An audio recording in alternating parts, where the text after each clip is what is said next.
Now, almost all Americans have heard of Benedict Arnold. We all know that he tried to betray our country and committed treason.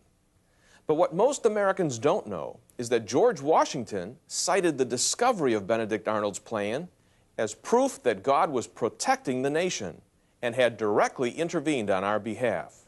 Listen.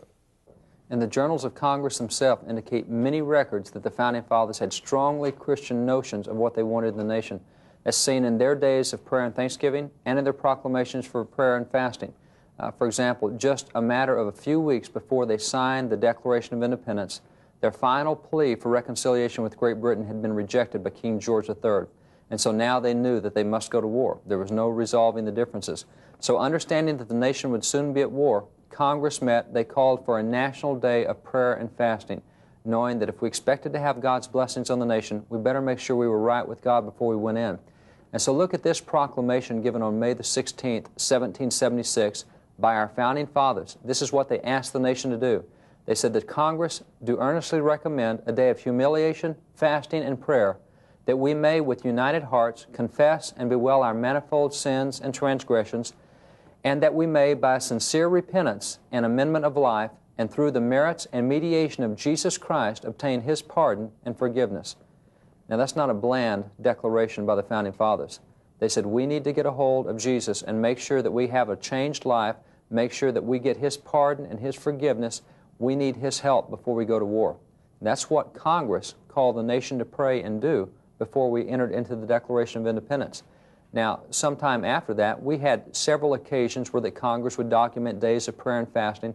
Perhaps one of the more infamous is that concerning the treason attempt of Benedict Arnold. For Benedict Arnold had been a great general in the American cause. He had won battles, he had been one of our great allies, and yet he had opportunity that he betrayed his country. And so the plan that he worked out with Major Andre of the British was a very well-conceived plan. It should never have been discovered, particularly the way that they found the plans inside Major Andre's boots. Well, when Washington found out about the treason attempt, how it had been discovered, he interviewed the men that had been on duty. He said it was very clear that God had directly intervened. Even the men that had captured Major Andre said, we didn't intend to ask the questions that we asked, but we asked questions that caused him to have to respond in a way that we found out something was not right. And so they themselves felt like that what had happened was outside of their control, that God had intervened, and Washington documented that in a report back to Congress on the 26th of September, 1780. And he told Congress all about the treason attempt and how God had intervened. And he said, had not God intervened in this, he said, by now West Point would have fallen into the hands of the British, America would have received a fatal stab, we'd be no more. He said, the indications of God's hand in this are so clear that it again proves that the liberties of America are the object of His divine love. Now this was Washington's official report back to Congress on the treason attempt. When Congress got that report, they responded and they called for a day of national prayer and thanksgiving. And they detailed to the nation on October the 18th, 1780, all the specifics that God had done in intervening to discover that treason attempt. And so they called the nation to do two things. They said, number one, we want you to stop and thank God that again, He's intervened in our behalf, showing that we're the objects of His divine love. And two, we have a prayer request for you. Now they said, first off, we want to call a day of public thanksgiving and prayer so that all the people may assemble on that day to celebrate the praises of our divine benefactor. And they listed all the things that had happened, how God had discovered that plan they felt. And then they said, this is a second request we have.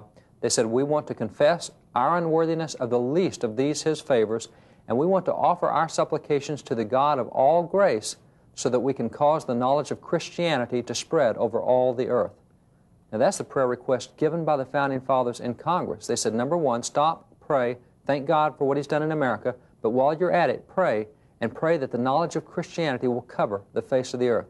These are official proclamations that exist in the congressional records. These are official acts of the U.S. government. It's very clear that our Founding Fathers intended Christian principles to be the center of this nation just by the prayers that they asked the people to pray.